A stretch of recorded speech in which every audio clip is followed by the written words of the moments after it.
saudara hari ini. Haleluya. Berikan dulu sorak-sorai buat Tuhan Yesus. Saya mau ajak setiap kita bagi berdiri, memuji memuliakan nama Tuhan. Nari-nari buat Tuhan. Saudara siap, amin? Belum kedengaran, saudara siap, amin? Katakan, Tuhan Yesus dahsyat. Ya Tuhan yang benar.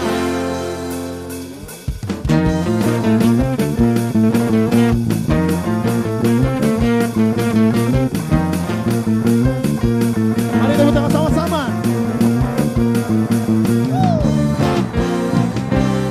Katakan, kau gunung batuku. Kau gunung batuku, kota bentengku, tak aku ragu. Amin. Kau menjamin hidupku, kau keselamatanku, dan kau yang membelaku, tak aku ragu.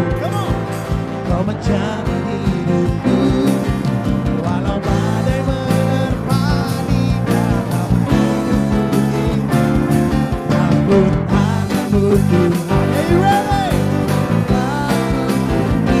Kau Tuhan yang benar, tak pernah tinggalkan. Dahulu, sekarang, selamanya, amin. Berubah, Alfa dan Omega,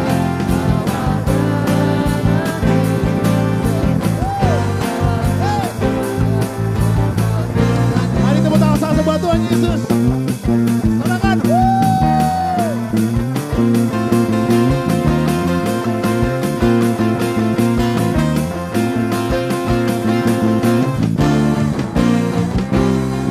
katakan, kau bantuku, kau yang membelenggu, tak aku ragu. Bersama di dalamku, kau keselamatanku, dan kau yang membelaku, tak aku ragu. Katakan, walau badai menerpa di dalam hidupku ini. Come on, John.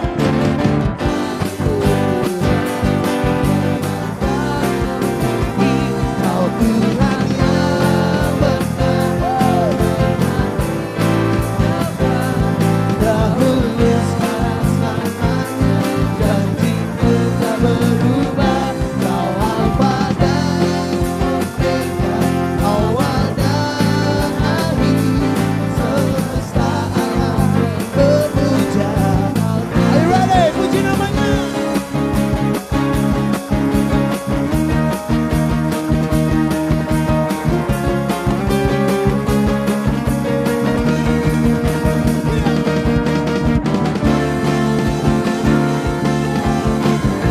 Mari berikan sorak-sorai buat Tuhan kita. Walau badai menerpa kami Tuhan, menerpa di dalam, kami akan mentakkan takut sebab Kau serta kami Bapa. Angkatku tinggi, Kau Tuhan yang benar. Tak pernah meninggalkan Kau saudara. Katakan dengan imanmu. Sekali lagi. Kau Alfa dan Omega, awal dan akhir, semesta alam memuja Kau Tuhan. Semesta alam kan memuja. Semesta alam Engkau Tuhan yang baru. Dan Omega,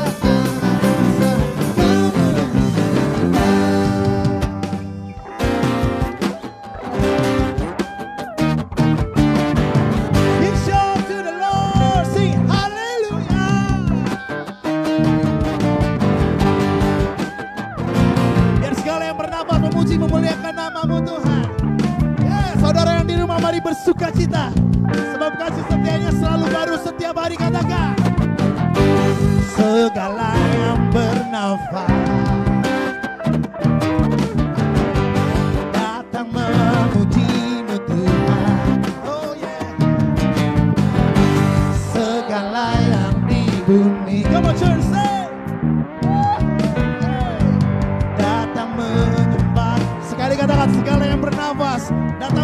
namanya.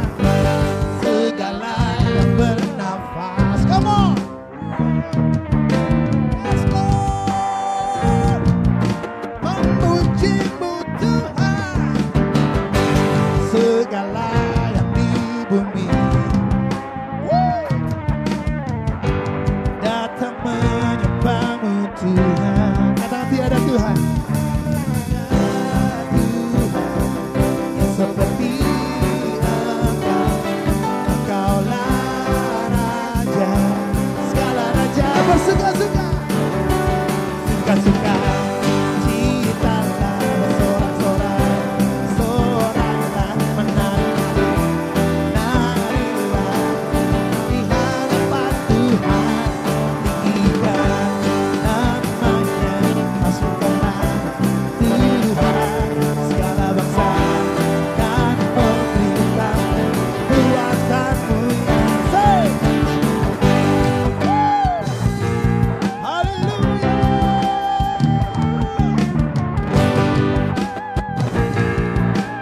God is king, come on sing it.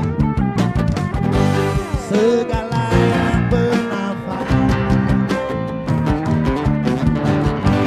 datang memuji-Mu Tuhan. Segala yang di bumi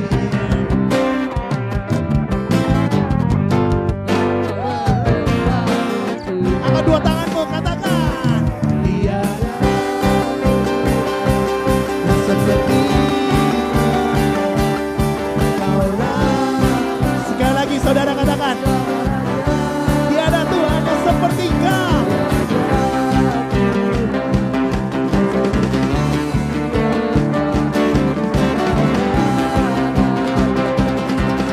Are you ready, church?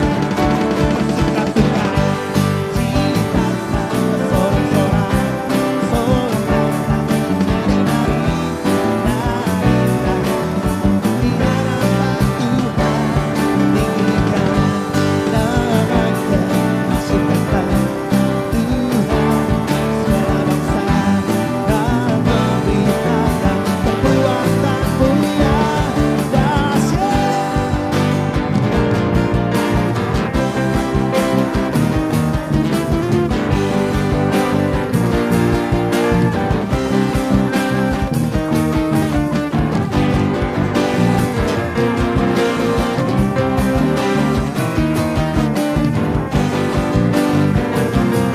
On the drum.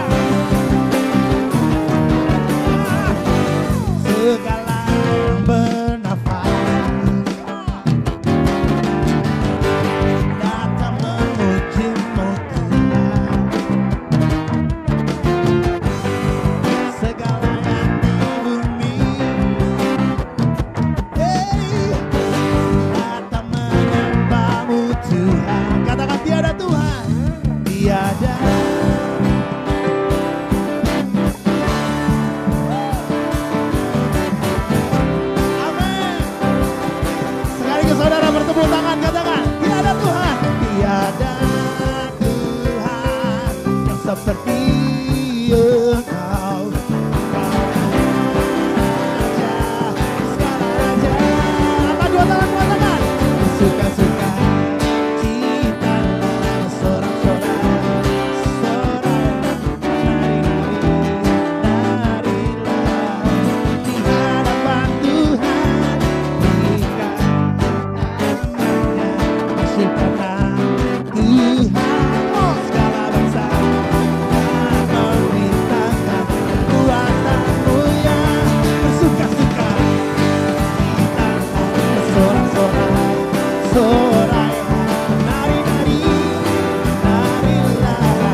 sesuatu.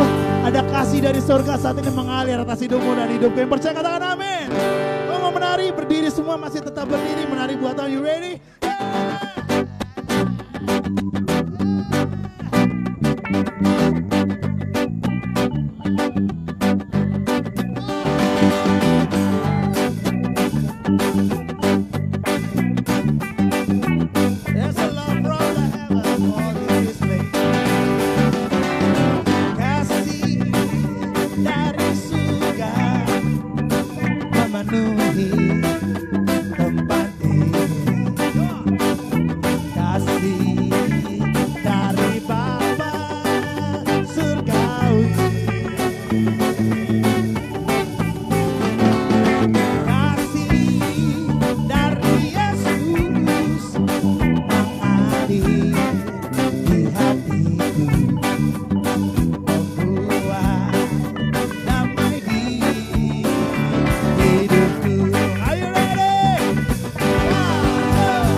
Sukacita, amin. Mari katakan dari awal lagu ini, kasih dari surga. Kasih dari surga memenuhi tempat ini. Kasih dari Bapa surgawi. Kasih dari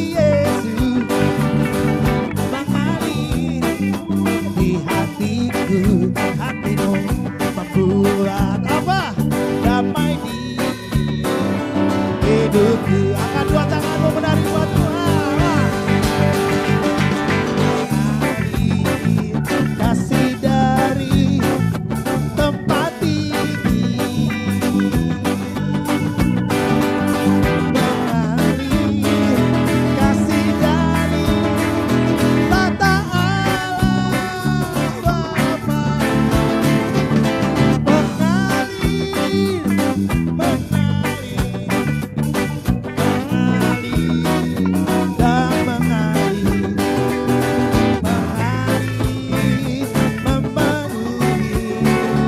coba Bapak Saudara yang di rumah katakan ya, mengalir.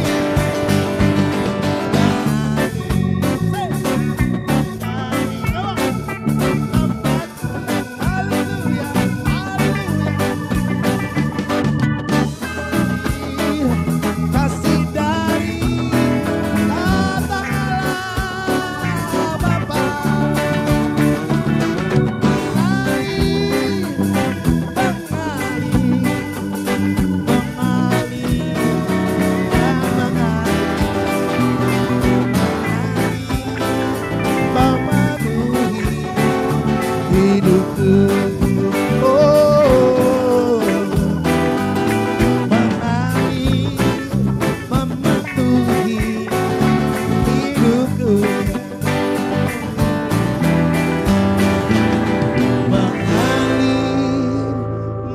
Yang percaya sama-sama katakan hidupku.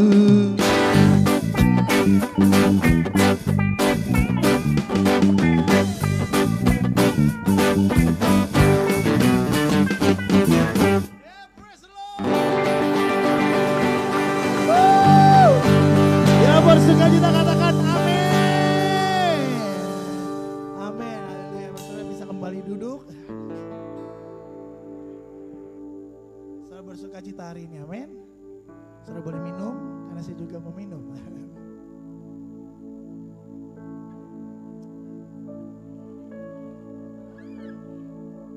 Saya mau ajak kita masuk lebih dalam lagi, bersyukur atas segala kebaikan Tuhan. Dan selalu ingat bahwa ketika kita masuk dalam baitnya Tuhan, masuk dengan puji-pujian, ucapan syukur, itu menjadi sebuah paspor kita bertemu dengannya. Terima kasih Tuhan Yesus. Kami bersyukur sekali Tuhan punya Allah seperti Engkau Tuhan. Engkau Allah yang dahsyat Bapa.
Siapa aku berharap, katakan.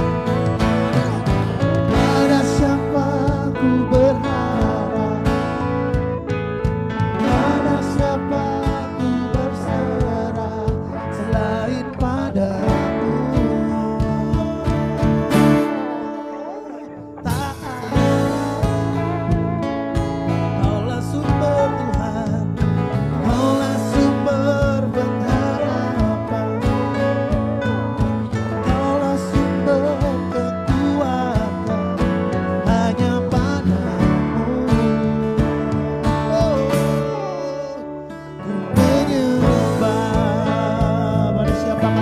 Tuhan, pada siapa akan ku takut saat Kau jalan sertaku? Pada siapa akan ku gentar saat Engkau di pihakku? Kau telah mati dan telah bangkit, membawa segala kuasa untuk selama-lamanya. Kau yang layak ditinggikan.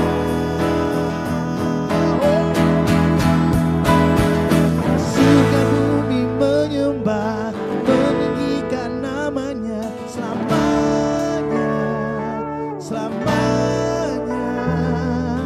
Hanya Yesus yang layak untuk terima pujian selamanya, selamanya.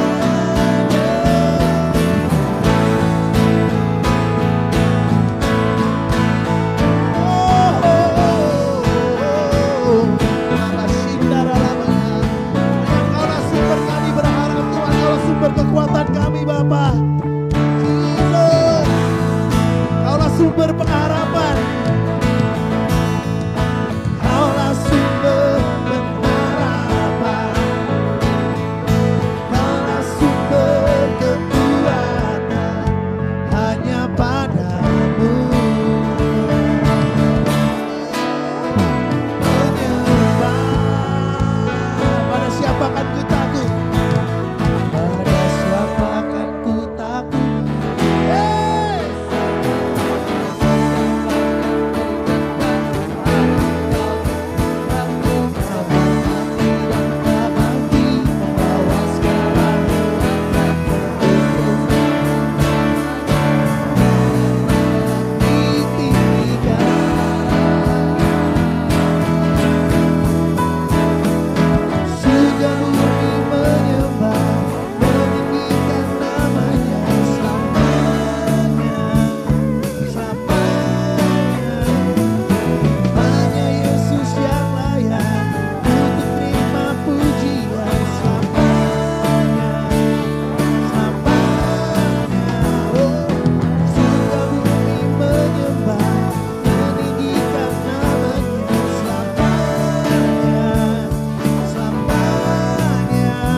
just wanna be where you are.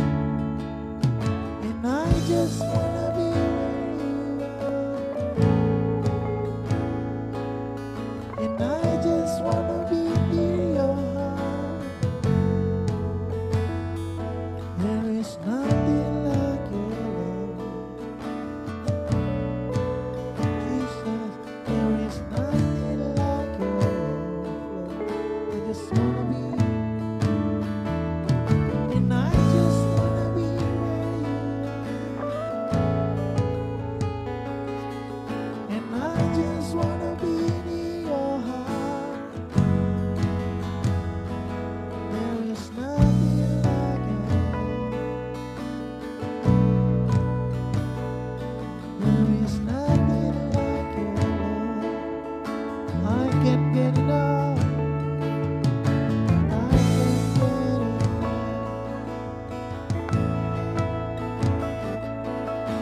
I can't get enough of your amazing love. Jesus, I can't get enough. Can walk away. I can't walk away. Jesus, I can't walk away. Your amazing love. Jesus, I can't walk away. I just wanna be where you are. And I just wanna be where you are. And I just wanna be near your heart. There is nothing like your love. There is nothing like your love.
kedua tangan kita, mari tinggikan Dia, besarkan nama Yesus. Dimanapun kita berada, hargai Dia, hormati Dia, Dia hadir. Sembah Dia. Come and worship. Come and praise Him. Come and magnify our God, Redeemer King. Come and worship. Come and praise Him. Come and worship.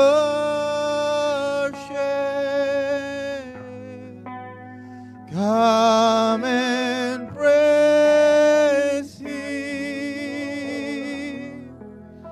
Come and magnify our God, Redeemer King. One more time, say it with your heart.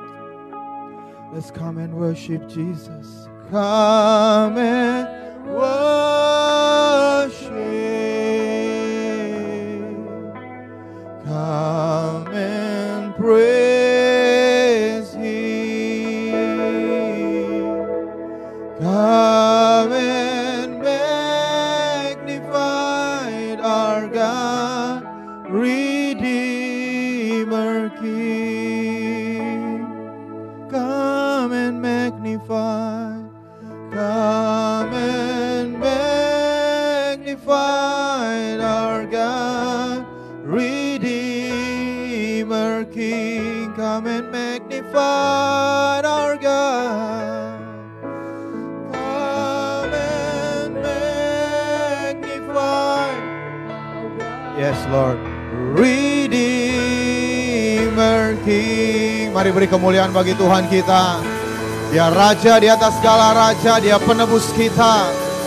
Dia Juru Selamat satu-satunya, Yesus Tuhan. Kami agungkan, kami muliakan nama-Mu. Haleluya, haleluya. Bapa, kami bersyukur kami bisa beribadah bersama-sama walaupun di lokasi yang berbeda. Tapi kami ada di dalam roh bersama-sama memuji menyembah Tuhan sebagai satu tubuh Kristus. Dan kami percaya waktu kami mencari dahulu kerajaan Allah dan kebenarannya, semua yang menjadi kebutuhan kami akan Tuhan tambahkan dalam hidup kami. Dan saat ini juga kami mau duduk diam di kaki Tuhan. Kami mendengar firman Tuhan dan kami tahu firman-Mu akan membawa kami semakin kuat Tuhan. Berjalan semakin kuat, berbuah semakin banyak Tuhan.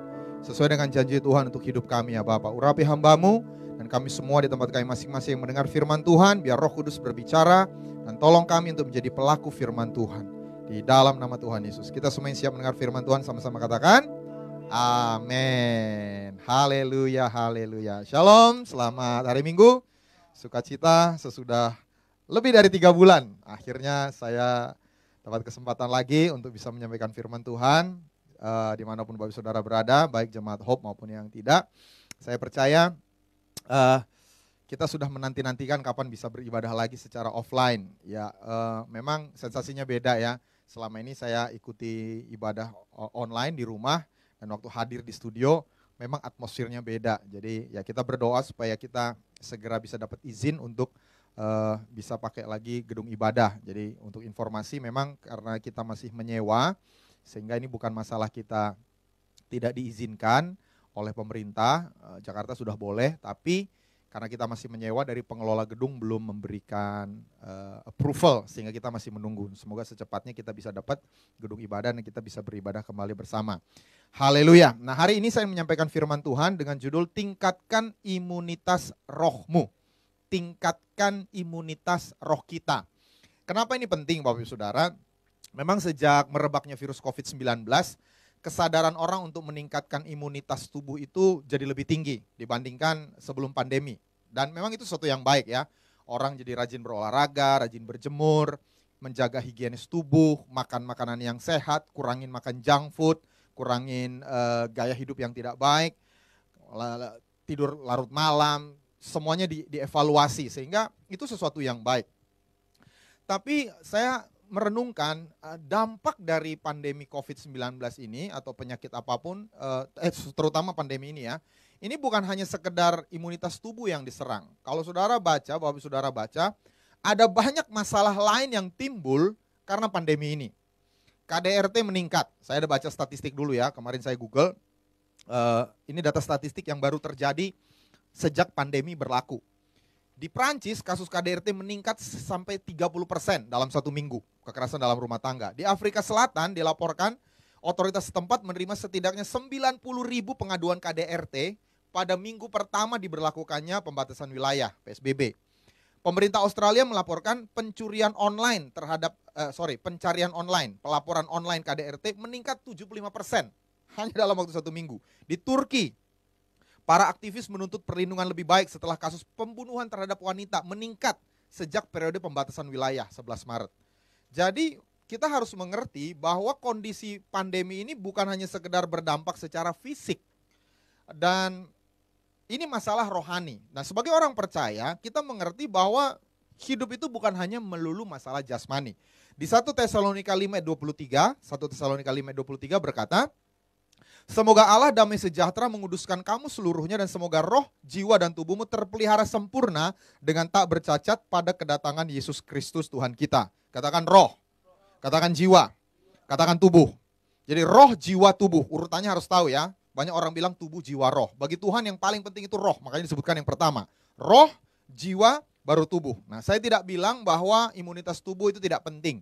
Tapi kalau kita mengerti secara menyeluruh gitu ya, kondisi manusia, kita harus lebih sungguh-sungguh menjaga imunitas daya tahan tubuh kita, daya tahan roh kita, maksud saya daya tahan roh kita dalam masa-masa yang akan datang.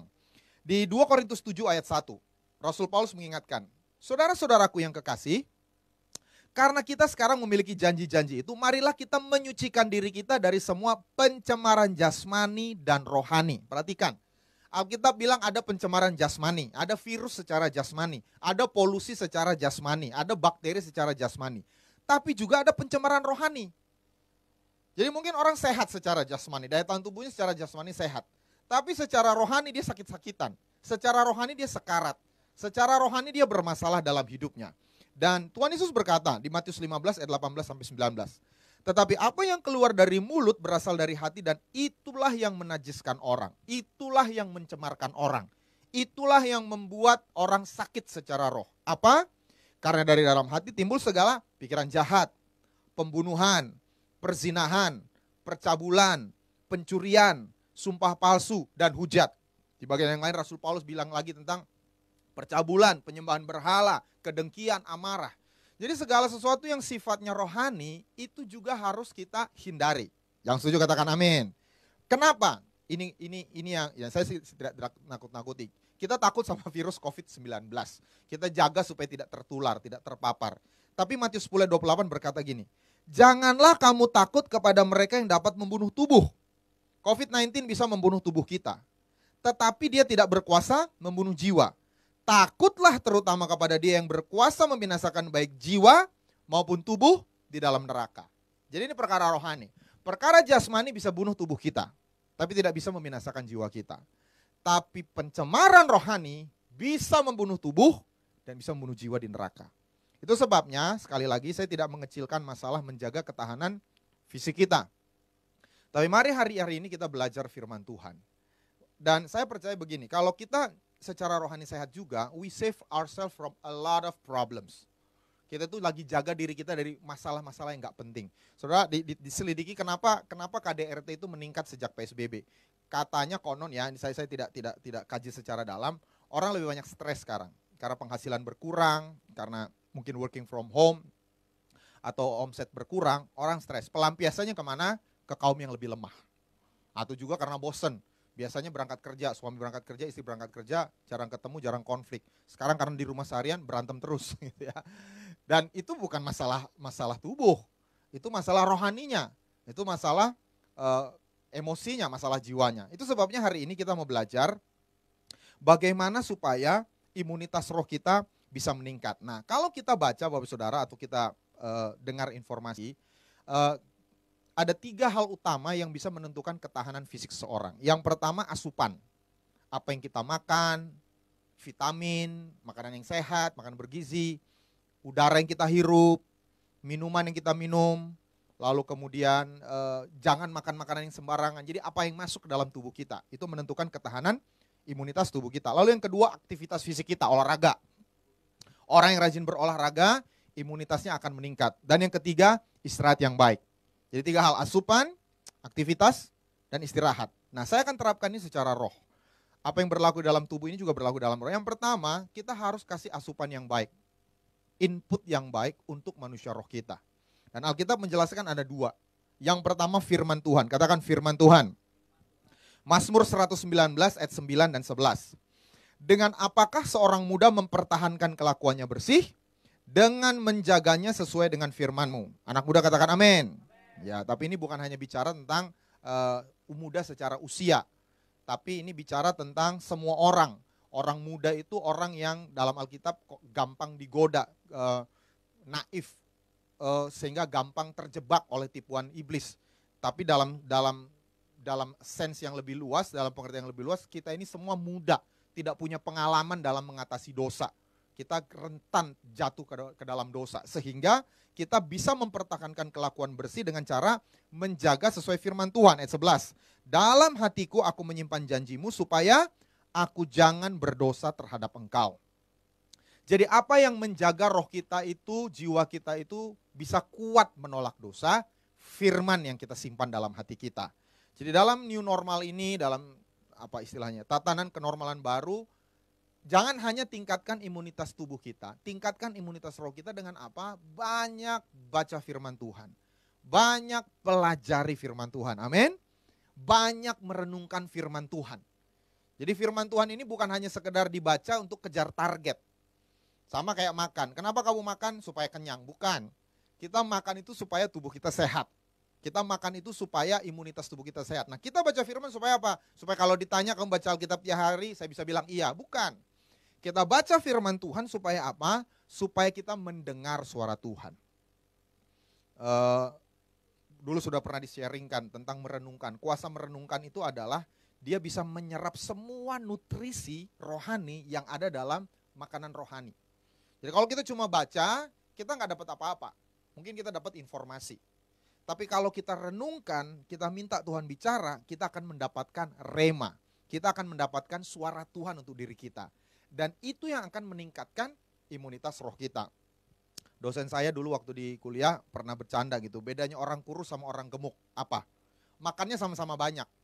Orang gemuk itu dia serap 80%, dia buang 20%.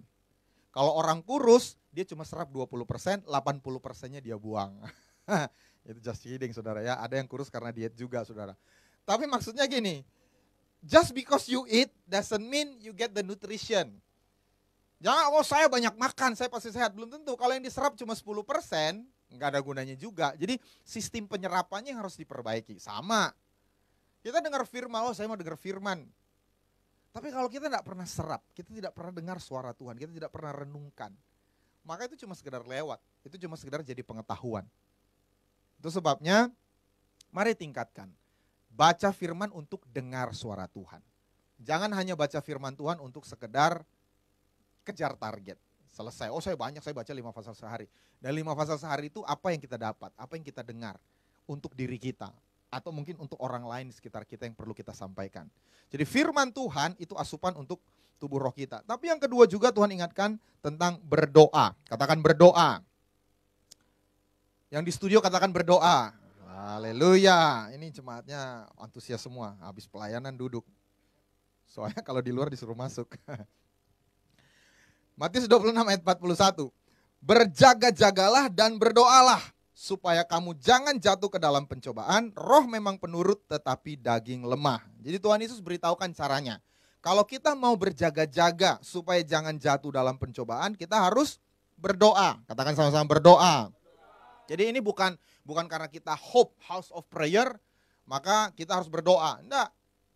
Kita berdoa itu bukan karena visi gereja tertentu. Apalagi kita ya, karena Tuhan suruh kita jadi rumah doa, menjadikan kesukaan di rumah doa. Tapi ini kebutuhan semua orang. Orang yang tidak mau jatuh dalam pencobaan, orang yang tidak mau digoda lalu kemudian jatuh dalam dosa, caranya harus berjaga-jaga. Dan cara berjaga-jaga itu apa? Berdoa. Dan Tuhan Yesus ini bukan hanya mengajarkan teori. Tuhan Yesus walk the talk. Dia praktekkan, makanya Tuhan Yesus bisa sharing. Berjaga-jaga itu caranya dengan berdoa. Apa buktinya? Ibrani 4 ayat 15. Tuhan Yesus itu dicobai dalam segala aspek. Sama seperti saudara dan saya. Ibrani 4 ayat 15. Sebab imam besar yang kita punya, ini bicara tentang Tuhan Yesus, itu imam besar kita. Bukanlah imam besar yang tidak dapat turut merasakan kelemahan-kelemahan kita. Sebaliknya sama dengan kita, ia telah dicobai, hanya tidak berbuat dosa. Jadi Alkitab berkata Tuhan Yesus itu dalam tubuh manusianya sama dicobai. Dalam godaan yang menggoda kita. Saudara jangan tanya, Tuhan Yesus digodain gak main Mobile Legend? Ya terang aja enggak, karena waktu itu belum ada Mobile Legend. Tapi nafsu untuk kecanduan akan sesuatu ada. Kali zaman Yesus main gasing kali ya gitu ya. Oh teman-temannya kecanduan main gasing seharian gitu ya. Tuhan Yesus tidak gitu ya. Dia belajar firman Tuhan. Tapi intinya adalah kenapa Tuhan Yesus bisa menolak semua godaan itu? Karena dia berdoa.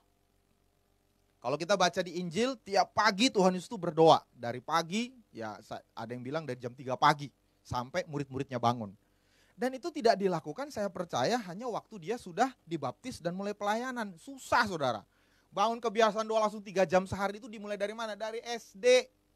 Kalau perlu dari TK dimulai. Dari 30 menit, naik 45 menit, naik sejam sehari terus. Sampai akhirnya di usia 30 tahun dia terbiasa berdoa 3 jam satu hari. Dan terbukti kehidupan doanya yang membuat imunitas rohnya kuat. Dia dicobai dalam segala hal. Turut merasakan kelemahan-kelemahan kita. Sama dengan kita ia dicobai, ia tidak berbuat dosa. Besar Maksud selalu ulang-ulang ini. Orang yang banyak berdoa, sedikit berdosa. Orang yang banyak bikin dosa, sedikit berdoa. Jadi saudara pilih. Kalau saudara mau kuat dari godaan, dari stres, ya mungkin tekanan yang paling banyak sekarang kita alami adalah stres mungkin ya. Di pekerjaan, di usaha dan sebagainya. Kalau kita nggak mau jadi lemah, kita harus banyak berdoa. Katakan sama-sama, saya mau lebih banyak berdoa. Amin. Jadi tiap hari kita ada doa jam 7 sampai jam 9.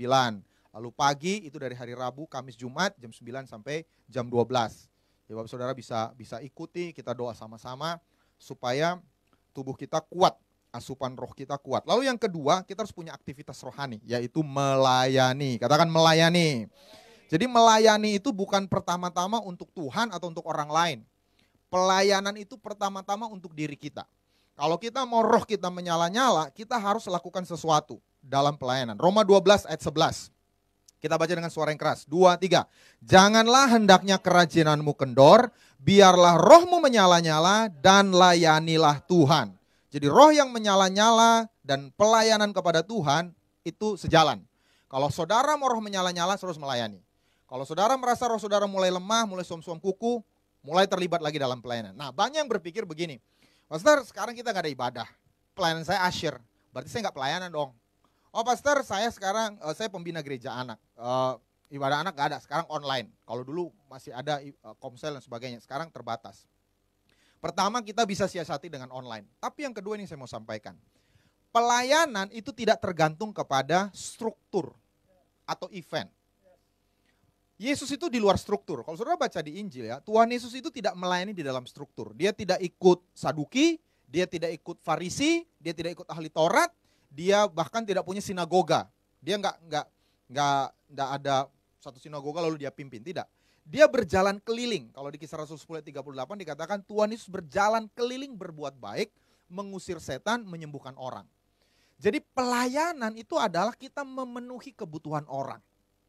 Kita lakukan sesuatu sehingga orang yang punya kebutuhan itu tertolong. Ya, saya tidak bilang bahwa tidak perlu pelayanan di struktur gereja. Gereja tetap perlu. Kita sekarang punya pelayanan baru untuk meningkatkan pelayanan online kita. Gereja kita sadar sekarang tidak hanya bisa pelayanan offline atau yang konvensional. Kita perlu pelayanan virtual. Kita butuh anak-anak muda kalau sudah punya kreativitas, merasa punya kreativitas di bidang internet, online, media sosial, mari bergabung bersama. Jadi akan ada banyak pelayanan-pelayanan di dalam struktur. Tetapi kalau itu tidak bisa mengakomodasi, aduh pastor saya boro-boro ngerti media sosial. punya account aja enggak gitu misalnya ya. Itu tidak menutup kemungkinan kita tidak bisa punya roh yang menyala-nyala. Nah, Tuhan Yesus dia lakukan ada 5 hal dengan cepat. Apa pelayanan yang bisa kita lakukan memenuhi kebutuhan orang? Di Lukas 4 ayat 18 sampai 19. Lukas 4 ayat 18. Roh Tuhan ada padaku oleh sebab ia telah mengurapi aku untuk menyampaikan kabar baik kepada orang-orang miskin, dan ia telah mengutus aku untuk memberitakan pembebasan kepada orang-orang tawanan dan penglihatan bagi orang-orang buta, untuk membebaskan orang-orang yang tertindas, untuk memberitakan tahun rahmat Tuhan telah datang. Jadi ada 5 hal yang Tuhan Yesus lakukan dalam pelayanannya. Yang pertama, dia membawa berkat kepada orang-orang miskin. Dikatakan, aku diurapi, Tuhan Yesus diurapi untuk menyampaikan kabar baik kepada orang-orang miskin. Jadi kita bisa melayani dengan cara kita menjadi berkat bagi orang-orang miskin, orang-orang yang berkekurangan. Dan kita tahu dengan kondisi sekarang ada banyak orang yang mengalami masalah ekonomi. Tapi saudara berpikir, pastor apa yang saya bisa lakukan? Saya nggak punya uang, saya nggak punya ide. Secara rohani kita bisa menjadi berkat. Waktu kita jadi orang yang sungguh diurapi Tuhan, waktu kita hadir di keluarga kita hadir di komunitas kita bisa membawa berkat Tuhan turun ke tempat itu. Itu yang Yesus lakukan di Yohanes 10 ayat 9. Akulah pintu. Barang siapa masuk melalui aku, ia akan selamat dan ia akan masuk dan keluar dan menemukan padang rumput. Jadi Yesus adalah jalan untuk orang menemukan padang rumput. Ya, ini bicara tentang kelimpahan, bicara tentang kebutuhan. Jadi kehadiran Yesus di dunia ini dalam hidup kita itu akan membuat kita bisa mengalami kelimpahan. Sama, kita harus beriman gini, kehadiran kita di keluarga kita itu akan membuat keluarga kita menemukan padang rumput, menemukan kelimpahan, menemukan berkat Tuhan. Amin. Kehadiran gereja di tengah masyarakat itu akan membawa berkat Tuhan. Kalau kita baca di perjanjian lama, waktu umat Tuhan merendahkan diri, bertobat, berbalik dari jalan yang jahat, Tuhan akan memulihkan negeri mereka. Jadi kehadiran anak-anak Tuhan, kehadiran kita sebagai gereja bisa menjadi berkat bagi orang-orang yang membutuhkan. Saya pernah dengar kisah Dr. Yonggi Cho waktu beliau merintis jemaatnya tahun 1958 kalau tidak salah, akhir tahun 50-an. Korea baru selesai perang Korea Selatan, Korea Utara. Negaranya sangat miskin. Dan beliau merintis jemaat itu di daerah kumuh, di slum area.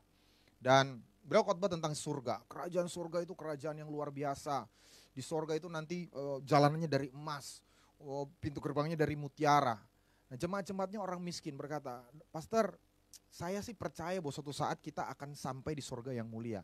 Tapi bisa nggak tolong sedikit aja dari surga itu dibawa ke bumi, supaya kami bisa merasakan sejahtera. Nah, perkataan itu menemplak Dr. Cho. Dan dia mulai sadar, iya, kita butuh kelimpahan itu bukan nanti, sekarang. Dan akhirnya beliau dapat pewahyuan, tulis 1 buku, Hidup Berkelimpahan. Itu jadi bestseller. Nah, memang banyak yang menuduh, oh ini teologi kemakmuran. Kita nggak mau bahas itu, saya percaya tidak seperti itu. Tapi intinya dengan pewahyuan itu, gereja mereka mulai diberkati. Dan sekarang kita tahu, Korea Selatan salah satu negara yang gross national productnya tertinggi di dunia. Kenapa? Karena ada orang-orang yang percaya bahwa kehadiran mereka itu akan membawa berkat Tuhan. Lihat, hampir semua negara maju di dunia sekarang itu dibangun di atas dasar prinsip-prinsip Alkitab. Eropa Barat, Amerika Utara, Australia. Kenapa? Karena kalau kita mengikut Yesus, Tuhan Yesus akan ajar kita untuk kita hidup semakin diberkati. Pastor Kong itu selalu bilang, if you are poor today, but if you follow Jesus, you will not be poor forever. Kalaupun kita berkekurangan sekarang, tapi kita setia ikut Yesus, kita akan dibawa terus naik. Kenapa? Yesus berkata ayat 10, pencuri datang hanya untuk mencuri dan membunuh dan membinasakan. Aku datang supaya mereka mempunyai hidup dan mempunyainya dalam segala kelimpahan. Lalu kalau kita tahu ada teman-teman kita, saudara kita, family kita, tetangga kita yang berkekurangan, mulai hubungi mereka dan doakan. Doa, emang doa bisa mengubah? Ya, doa bisa mengubah. Oh, saya butuh uang. Emas dan perak tidak ada padaku, apa yang aku punya aku berikan kepadamu. Dalam nama Yesus diberkatilah. Amin. Jauh lebih bermanfaat. Saudara kasih modal juga, mungkin besok gagal usaha, habis lagi. Tapi kalau kita datangkan kuasa Tuhan, orang itu diberkati, dia akan tetap ikut Tuhan. Jadi percayalah. Saudara tidak harus jadi orang kaya dulu. Elia tidak jadi orang kaya untuk memberkati janda di Sarfat. Dia cukup hadir, dia sampaikan firman Tuhan, janda itu diberkati. Jadi jangan berpikir, pastor saya bagaimana saya bisa jadi berkat bagi orang miskin, orang saya aja masih di atas sedikit garis kemiskinan. Itu bukan isunya, itu nggak relevan. Tuhan Yesus ya tidak kaya raya, tapi lihat berapa banyak orang yang dia berkati. Sama dengan kita. Kita bisa menjadi berkat, itu pelayanan. Lalu yang kedua, oh ya by the way, gereja kita di Manado, GKRI Hope di Manado sekarang dipakai untuk buat training for trainers ketahanan pangan. Jadi kita berdoa supaya segera proyeknya berjalan. Maksudnya ketahanan pangan itu kita mulai tanam tanaman-tanaman produktif ya, palawija, cabai, tomat, sebagainya. Lalu mulai bikin perikanan supaya memberdayakan ketahanan pangan di daerah tersebut. Kita berdoa supaya lebih banyak orang bisa terlibat, lebih banyak gereja bisa terlibat sehingga banyak orang diberkati. Haleluya. Lalu yang kedua, pelayanan apa? Pelayanan melepaskan yang terikat dosa dan kuasa setan. Jadi kita bisa dipakai Tuhan, walaupun kita tidak ada ibadah offline, kita bisa berdoa untuk orang dilepaskan dari ikatan dosa, dari kuasa setan.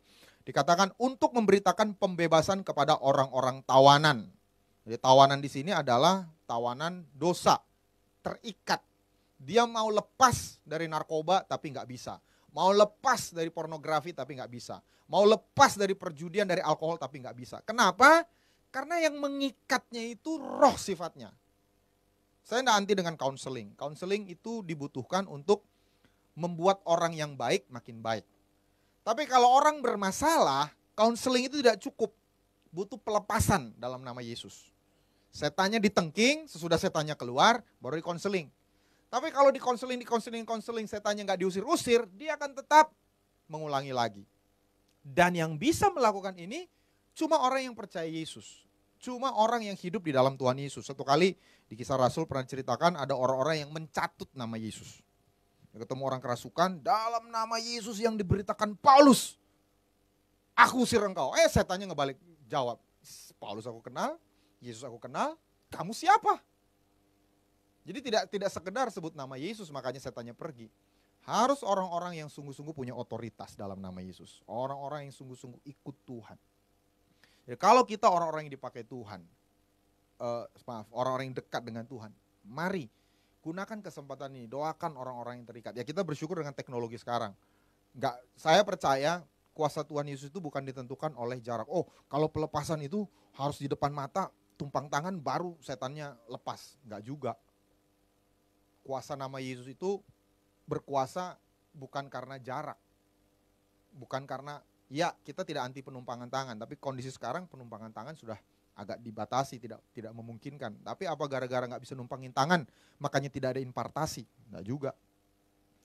Saya percaya doa itu tidak ada batasan jaraknya. Kita berdoa di Jakarta, orang sakit di Amerika bisa sembuh.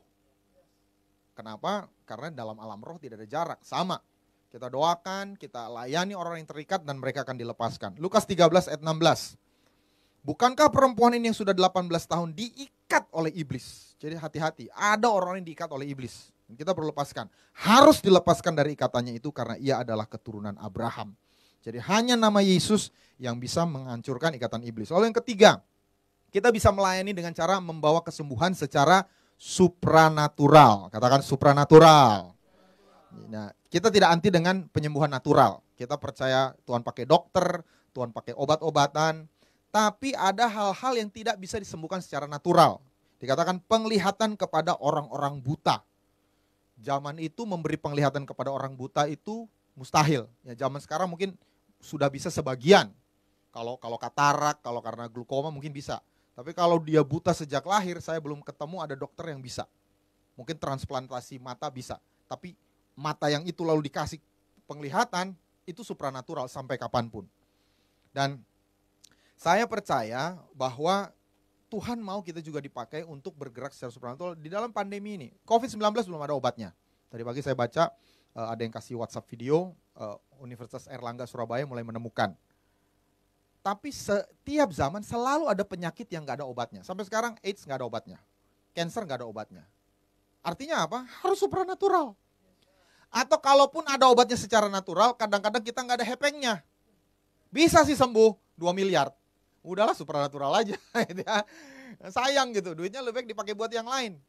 Jadi sampai kapanpun ada orang-orang yang butuh dilayani kesembuhan secara supranatural. Beberapa waktu yang lalu saya mendoakan seorang bapak. Saya tadi cari fotonya mau kasih ke Bobby, sudah hilang. Sekitar 60-an usia beliau. Beliau sesak nafas. Ini tiap hari itu harus dinebu bisa sampai 5 kali. Sesak nafas langsung dinebulizer. Sesak nafas langsung dinebulizer. Udah semua vitamin terbaik dari Amerika didatangkan untuk meningkatkan imunitas tubuh. Dikasih obat-obatan yang keras untuk menghancurkan reak. Memang tidak dites apakah beliau ini COVID-19 atau tidak, tapi gejalanya menuju ke sana. Cukup lama, sudah hampir 2 bulan, gak sembuh-sembuh. Dia udah kritis, aduh pastor I am dying, saya udah sekarat pastor, tolong doakan. Saya deg-degan sambil doakan, nafas tinggal satu-satu. Tapi puji Tuhan beberapa waktu kemudian dia hubungin saya, Pastor Joseph, saya pulih sembuh. Saya bilang, kok bisa? Iya, saya mimpi, dia bilang. Gimana mimpinya? Dan di mimpi saya lihat Tuhan Yesus berdarah terus darahnya hitam. Kok maksud saya baru ketahui darahnya hitam? Maksudnya darah yang kering, jadi luka-lukanya udah kering. Kan hitam ya kalau saudara luka itu kemudian jadi darah kering itu hitam. Nah dia baru tahu itu bilur-bilur Yesus menurut tafsiran dia. Dan singkat cerita dia percaya oleh bilur-bilur Yesus saya sembuh. Tiba-tiba titik balik, sehat, lepas nebulizer, nggak pakai nebulizer lagi, obat-obatan dari dokter nggak dia minum. Jadi dia bilang saya mimpi malamnya, paginya saya beriman, saya kurangi dosisnya. Dari dosis sekian kali sehari saya kurangi setengahnya terus. Nah saya percaya itu supranatural. Kalau dosisnya normal terus tiba-tiba sembuh, itu natural. Atau dosisnya ditambah terus sembuh, itu natural. Ini dosis dikurangi sembuh. Cuma 2, supranatural atau salah obat. Tapi kalau salah obat nggak mungkin ya. Ini dokter terpercaya gitu. Tapi anyway dia percaya karena imannya lewat mimpi. Nah kan suara Tuhan itu kan bisa datang lewat khotbah, lewat doa orang lain, lewat mimpi, lewat penglihatan, lewat kesan. Poinnya adalah bukan natural. Sembuh secara supranatural. Dan itu pelayanan kita. Itu pelayanan gereja. Tuhan Yesus urapi kita supaya kita doakan orang sembuh secara supranatural. Amin. Dan hemat lagi.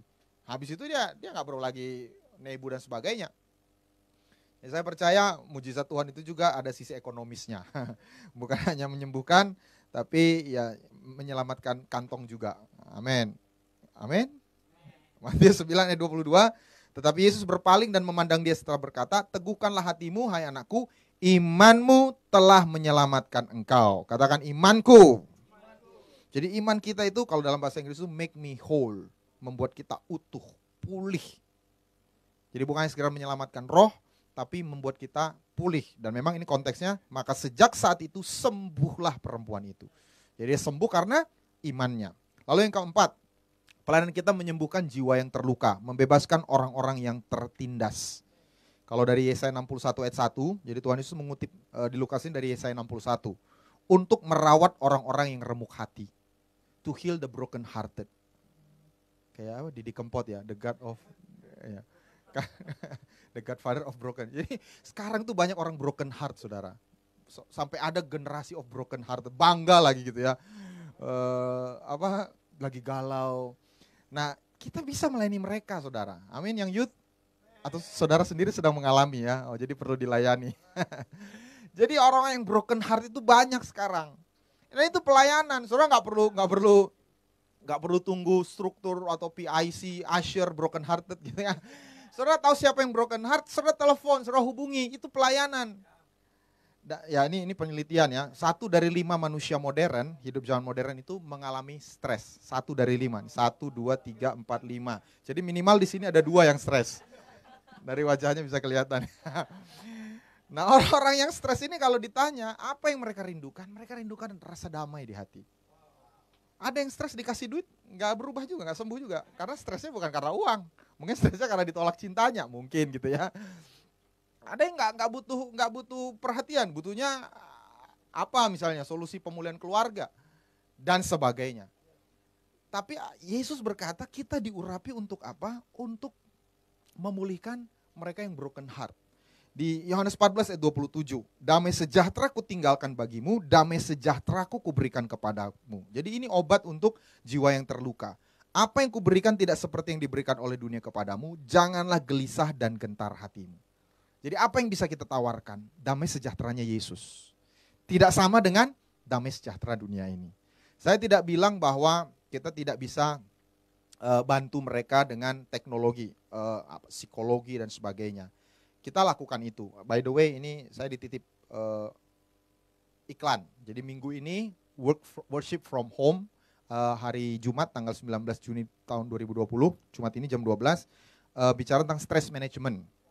Manajemen stres, pembicaranya Ibu Golda, bicara apa itu stres, tanda dan gejalanya, bagaimana cara saya mengenali pemicu stres saya, karena judulnya itu stress management through character. Jadi lewat karakter saudara yang baik, yang dibangun, saudara bisa memanage stres saudara, respon apa yang tepat untuk mampu mengelola stres. Nanti untuk 3 viewer dapat gratis signature analysis. Signature analysis berarti tanda tangan saudara ya. Oh ini tanda tangan orang susah nih, oh diganti tanda tangannya, mungkin kali ya, mungkin, just kidding. Saya juga nanti mau ikut gitu ya.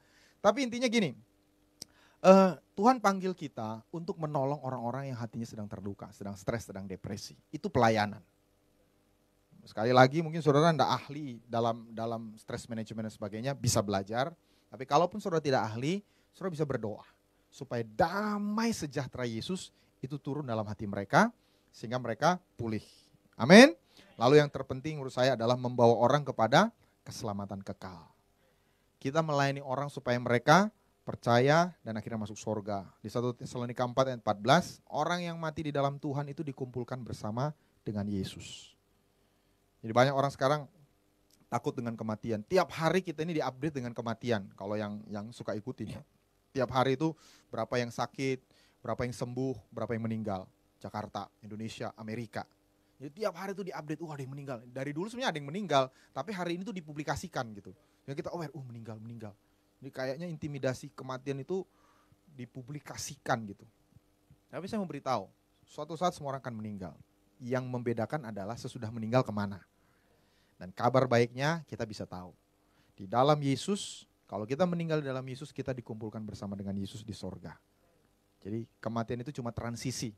Perpindahan lokasi dari bumi kepada bersama Yesus. Caranya bagaimana? Terima dia. Terima dia sebagai Tuhanmu, sebagai juru selamatmu. Ikuti dia, layani dia seumur hidupmu. Maka kau memiliki kepastian keselamatan. Lalu yang ketiga, istirahat. Apa itu istirahat secara roh? Istirahat secara roh menurut Alkitab adalah hiduplah dalam iman. Katakan hidup dalam iman. Ibrani 4 ayat 1-2. Sebab itu baiklah kita waspada supaya jangan ada seorang pun di antara kita yang dianggap ketinggalan. Sekalipun janji akan masuk ke dalam tempat perhentiannya. Dalam bahasa Inggris itu resting place. Tempat istirahatnya Tuhan masih berlaku.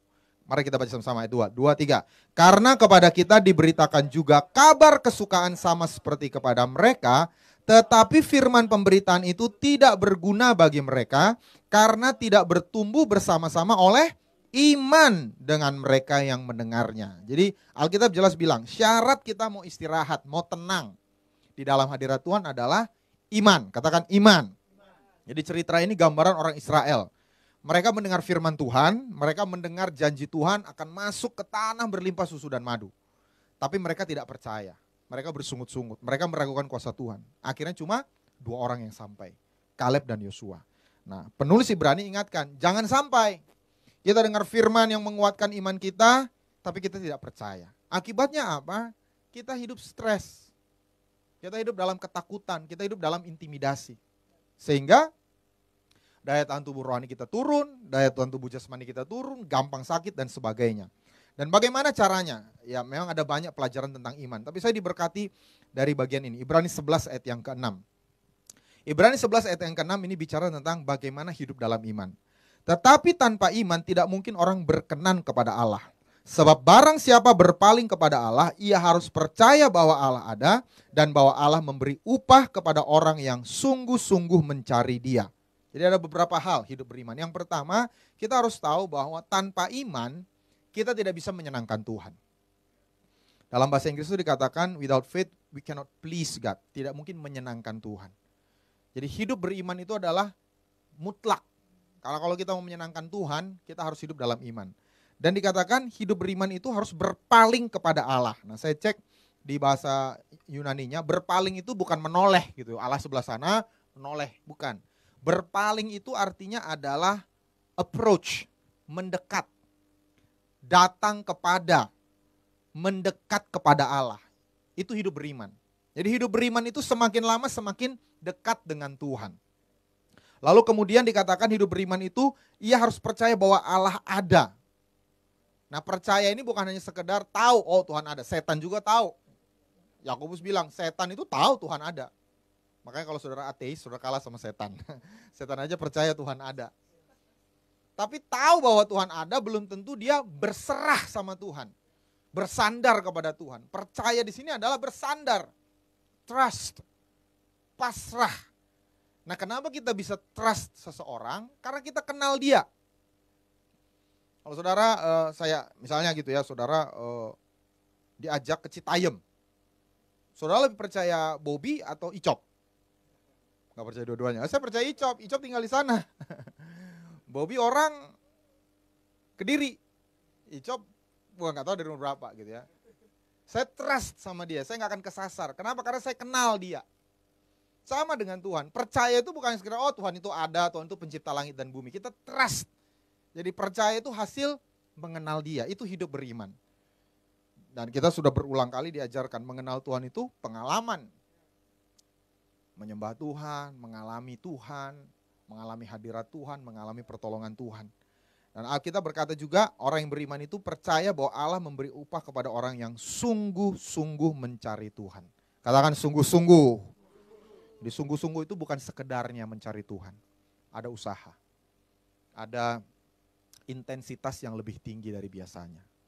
Jadi dalam pandemi ke depan, dalam new normal ke depan ini saya motivasi kita. Ada yang harus kita ubah dalam cara hidup kita. Bukan hanya higienis kita, pakai masker, jaga jarak, itu secara fisik. Secara rohani ada yang perlu kita ubah. Secara rohani kita harus tingkatkan imunitas tubuh kita. Baca firman Tuhan untuk mendengar suara Tuhan. Berdoa. Lebih bersungguh-sungguh lagi. Saya tahu mungkin, aduh pastor saya udah berdoa dibanding teman saya yang lain, saya udah lebih baik. Iya ini new normal. Kerohanian kita juga harus meningkat. Mari melayani, jangan terikat hanya karena event. Oh saya hanya pelayanan kalau ada event ibadah. Ada event komsel, ada event, enggak. Pelayanan kita tidak terbatas struktur, sama seperti Tuhan Yesus. Ya kita tidak mengabaikan struktur. Struktur suatu saat dan sampai sekarang masih ada. Tapi kadang-kadang tidak bisa mengakomodasi semua karunia kita untuk kondisi sekarang. Tapi jangan terikat. Kita bisa melayani orang yang terluka, kita bisa melayani orang yang sedang sakit, kita bisa melayani orang yang sedang terikat oleh dosa, kita bisa melayani orang-orang yang sedang berkekurangan. Adalah baik untuk memberi sembako, ya kita lakukan sebisa mungkin. Tapi doakan, berkati usaha mereka, berkati pekerjaan mereka, ucapkan berkat atas mereka. Waktu kita terima sesuatu dari Tuhan, sampaikan, itu akan membangkitkan iman mereka. Dan terakhir bagikan keselamatan, beritakan Injil. Yesus itu juru selamat satu-satunya. Amin. Saya percaya ini firman Tuhan untuk kita lakukan ke depan ini. Apapun yang terjadi dalam new normal ini, sebenarnya tidak ada yang berubah dalam Tuhan. Kita harus tetap menyala-nyala, kita nggak terintimidasi oleh kondisi. Ya tentu ada penyesuaian dalam gaya hidup. Tapi secara rohani, bisnis as usual. Kita harus tetap menyala-nyala, melayani Tuhan. Kita harus tetap melayani Tuhan sesuai dengan panggilan kita, talenta kita. Haleluya. Saya undang main musik. Kita mau berdoa. Kalau ada di antara bapak saudara butuh dilayani dalam 5 hal tadi. Yang pertama, saudara mungkin punya masalah secara ekonomi, penghasilanmu berkurang, omsetmu berkurang, dan saudara butuh terobosan secara ekonomi. Kita mau berdoa. Kita juga berdoa kalau saudara terikat oleh dosa. Saudara terikat oleh kuasa setan yang membuat saudara lakukan hal yang sama. Dosa berulang-ulang di hal yang sama. Haleluya, haleluya. Mungkin ada juga di antara saudara yang sedang mengalami hati yang terluka karena satu masalah dan lain hal. Kadang-kadang dalam rumah tangga saudara juga terluka satu dengan yang lain. Suami terhadap istri, istri terhadap suami, orang tua terhadap anak. Izinkan damai sejahtera Tuhan itu membaharui kembali hati kita. Mungkin ada yang membutuhkan kesembuhan secara supranatural. Saudara mengalami penyakit yang tidak ada obatnya. Atau ada obatnya tapi saudara nggak ada biaya untuk bisa membeli obat itu, membeli treatmentnya, perawatannya. Dan yang terakhir, kalau ada di antara saudara belum yakin akan kepastian keselamatan, buka hatimu hari ini kepada Yesus. Dia Tuhan, dia juru selamat. Dia mengasihimu, dia mati di kayu salib untuk menebus dosamu. Kalau saudara orangnya, saudara bisa angkat tangan. Apapun persoalanmu. 1, 2, 3 angkat tangan. Bapa, Engkau melihat tangan-tangan yang terangkat dimanapun mereka berada Tuhan. Kami hamba-hamba-Mu di tempat ini bersepakat Tuhan. Kalau ada yang punya masalah secara ekonomi, Yesus Tuhan kami, Engkau datang supaya kami mempunyai hidup berkelimpahan. Karena itu kami ucapkan berkat atas mereka yang membutuhkan terobosan secara keuangan. Dalam nama Tuhan Yesus terjadi mujizat dalam apa yang mereka kerjakan. Juga kalau ada orang yang terikat oleh dosa, terikat oleh setan, dalam nama Tuhan Yesus terlepas. Saat ini semua ikatan dosa yang membelenggu mereka bertahun-tahun lamanya terlepas dalam nama Tuhan Yesus. Mereka juga yang punya hati yang terluka, mereka stres, mereka depresi. Mungkin karena mereka dilukai oleh orang lain, mungkin karena banyak hal yang buat mereka stres. Biar hari ini damai sejahtera surga turun atas hidup mereka, memulihkan kembali hati mereka Tuhan. Kamu juga berdoa Tuhan Yesus untuk mereka yang membutuhkan keselamatan Tuhan. Saudara, orang-orang yang belum pernah menerima Yesus sebagai Tuhan dan Juru Selamat, dan kau berkata hari ini saya membuka hati saya. Atau ada orang yang dulu pernah terima Yesus, tapi saat ini kau sedang jauh dari Tuhan, dan kau berkata, Tuhan Yesus, aku mau berjalan kembali dekat dengan Engkau. Saudara bisa ikuti doa saya. Katakan sama-sama, semua jemaat di sini juga bisa dukung mereka. Katakan sama-sama, Tuhan Yesus, siang hari ini aku mengundang Engkau masuk dalam hatiku sebagai Tuhan dan Juru Selamatku. Ampunilah semua dosaku, sucikanlah hatiku, jadikanlah aku anakmu. Aku berjanji akan setia mengikuti Engkau seumur hidupku. Terima kasih Tuhan Yesus. Saya mau berdoa untuk Bapak Saudara. Terima kasih Tuhan Yesus untuk doa mengundang Engkau masuk dalam hati kami. Tuhan Yesus dampingi mereka Tuhan. Roh Kudus, Kau sudah hadir di hati mereka. Biar Engkau yang menghibur, menolong, menguatkan mereka dalam kehidupan yang harus mereka jalani. Kalau ada masalah, kalau ada kekecewaan, kalau ada rasa duka, Tuhan yang angkat, Tuhan yang hiburkan ya Bapa. Kami percaya Tuhan Kau Bapa yang baik. Kau akan menuntun mereka semakin lama berjalan semakin kuat Tuhan. Terima kasih Bapa di sorga. Terima kasih Tuhan Yesus. Kami juga berdoa Tuhan, pakai gereja kami, pakai semua jemaat-Mu Tuhan, untuk kami bisa menjadi saluran berkat, melayani orang-orang yang membutuhkan ini Tuhan. Dan biar roh kami terus menyala-nyala Tuhan. Kami mau berdoa Tuhan Yesus, biar kami punya iman. Kami tidak takut karena kami tahu Tuhan beserta kami. Tuhan tidak akan meninggalkan kami. Berkati semua jemaat-Mu ya Bapa, dimanapun berada ya Bapa. Terima kasih Tuhan Yesus. Di dalam nama Yesus, haleluya. Amin. Puji Tuhan. Kita akan lanjutkan langsung dengan perjamuan kudus, tapi sebelumnya ada berita keluarga. Yang pertama telah berpulang saudari kita, saudari Maya Syaradame. Ini kakak dari Bro Darwin, full timer Hope yang saat ini bertugas di GKRI Hope Manado. Kemarin sudah dimakamkan, dilain oleh GKRI Hope. Kami keluarga besar Hope mengucapkan turut berempati dan kiranya seluruh keluarga diberikan kekuatan. Kita juga mengalami sukacita karena ada berita kelahiran putri dari Bapak Damai dan Ibu Sally Zendrate dengan nama Audrey Renata Namo Zendrate pada tanggal 2 Juni 2020. Satu sukacita, dan kalau Pak Damai dan Ibu Sally juga ingin melakukan penyerahan anak seperti keluarga Pak Arthur juga nanti bisa menghubungi gembala. Kita akan lakukan secara online. Kita berdoa supaya anak dan ibu sehat dalam lindungan Tuhan. Haleluya. Kita akan persiapkan hati kita untuk masuk dalam perjamuan kudus. Kita angkat satu pujian.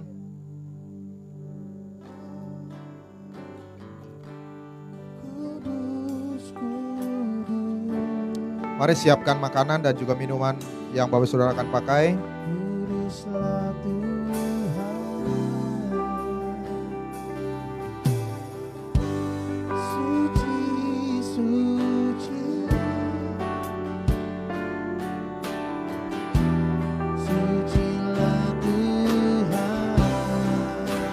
Haleluya, kudus, kudus, kuduslah Tuhan. Suci, suci, sucilah Tuhan. Kudus, kudus, kuduslah Tuhan. Oh, haleluya.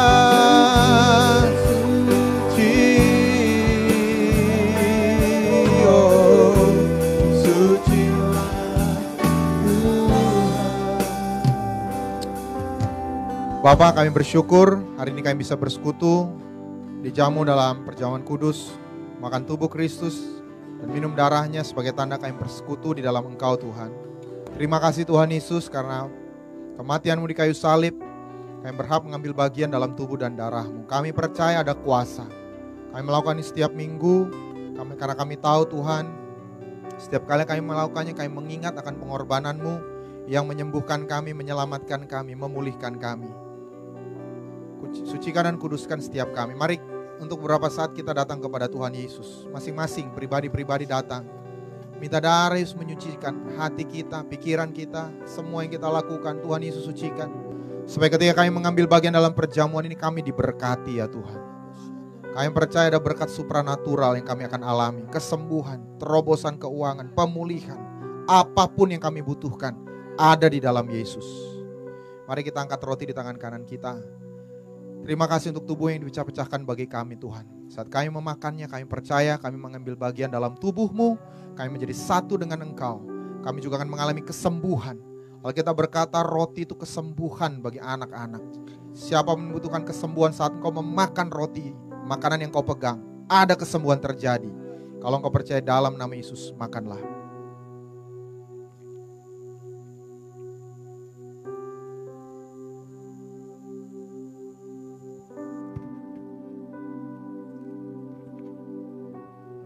Mari angkat minuman di tangan kanan kita. Tuhan Yesus, terima kasih untuk darah-Mu yang tercurah bagi kami. Kami tahu dalam darah Yesus ada kuasa. Kuasa untuk mematahkan dosa. Kuasa untuk mematahkan kutuk kemiskinan. Kuasa untuk mematahkan sakit penyakit. Kami percaya itu Tuhan. Dan waktu kami meminumnya, ini dikuduskan, masuk dalam tubuh kami. Ada kuasa yang terjadi dalam hidup kami ya Bapa. Tapi juga kuasa untuk menolak dosa. Setiap godaan yang bisa melemahkan kami ditolak ketika kami bersekutu dengan darah Kristus. Kalau engkau percaya dalam nama Yesus, minumlah. Kudus, kudus, kuduslah Tuhan. Oh, suci, suci. Sucilah Tuhan, Kau kudus Tuhan. Mari sembah Tuhan. Kudus, kudus, kuduslah Tuhan. Suci, suci, sucilah Tuhan, Engkau kudus ya Tuhan, kudus, kudus, oh, kuduslah Tuhan, oh, suci, suci, sucilah Tuhan. Terima kasih Tuhan Yesus. Di akhir ibadah ini Tuhan, kami bawa semua pergumulan kami ke hadapan Tuhan. Hamba berdoa untuk semua jemaat Hope, semua bapak saudara yang sedang menyaksikan tayangan ini maupun yang akan menyaksikannya lagi. Kami bawa semua pergumulan kami di kaki Tuhan Yesus. Karena kami tahu Engkau Maha Kuasa dan Engkau peduli akan pergumulan kami Tuhan. Engkau akan menolong Tuhan. Engkau akan memberikan jalan keluar Tuhan terhadap semua masalah yang kami hadapi sehingga kami bisa menanggungnya ya Bapa. Kami juga memberkati semua bapak saudara yang sudah memberikan persembahan, sudah memberikan perpuluhan, mengembalikan perpuluhan, dan juga memberikan janji iman, raising faith Tuhan. Berkati 100 kali lipat Tuhan. Apa yang mereka tabur mereka tuai 100 kali lipat. Seperti Ishak, waktu dia menabur di masa kelaparan, dia justru menuai jauh lebih banyak daripada masa-masa sebelumnya Tuhan. Karena Engkau yang memberkati Tuhan. Berkati semua benih yang sudah ditabur oleh jemaat-Mu Tuhan. Kami juga berdoa kalau besok akan ada yang mulai kembali bekerja, akan ada yang mulai kembali membuka bisnis. Ada perlindungan darah Tuhan Yesus dimanapun kami berada.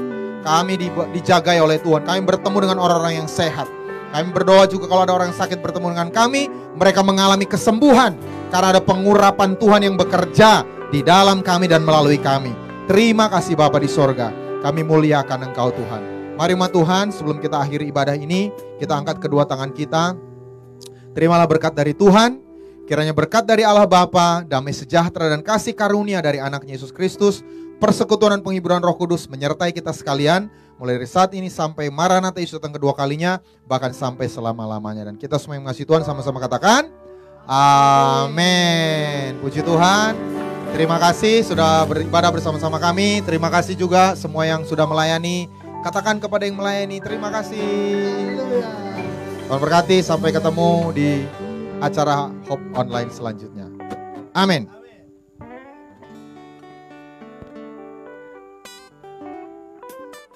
Haleluya, saya percaya kita semua diberkati dengan ibadah kita hari ini.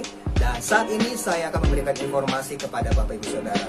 Yang pertama, doa kita dilaksanakan secara online melalui Facebook, Instagram, dan juga YouTube di GKI Hope dengan jam-jam doa seperti berikut ini, yaitu hari Senin sampai Jumat jam 7 malam. Dan juga ada jam-jam di luar jam reguler seperti jam-jam berikut ini. Pastikan kita semua terlibat dan bertekun lewat doa-doa kita. Dan juga untuk mengisi waktu luang kita sepanjang WFH atau stay at home, Bapak Ibu bisa mengunjungi channel YouTube kita di GKI Hope dengan menonton tayangan-tayangan khotbah pastor kita yang update setiap harinya. Saya percaya kita semua diberkati dan semakin menguatkan kerohanian kita. Dan juga dimohon partisipasinya dengan memberikan like, komen, subscribe, dan juga men-share. Saya percaya waktu kita men-share, orang-orang di sekitar kita yang menonton juga pasti diberkati. Ada juga lagu-lagu GKI Hope dan juga tayangan-tayangan ibadah yang mungkin terlewatkan oleh Bapak Ibu Saudara. Dan yang terakhir, kita akan berjumpa kembali lewat ibadah kita hari Minggu jam 10 pagi melalui Facebook, Instagram, dan juga YouTube. Terima kasih atas perhatiannya. Selamat hari Minggu, Tuhan Yesus memberkati.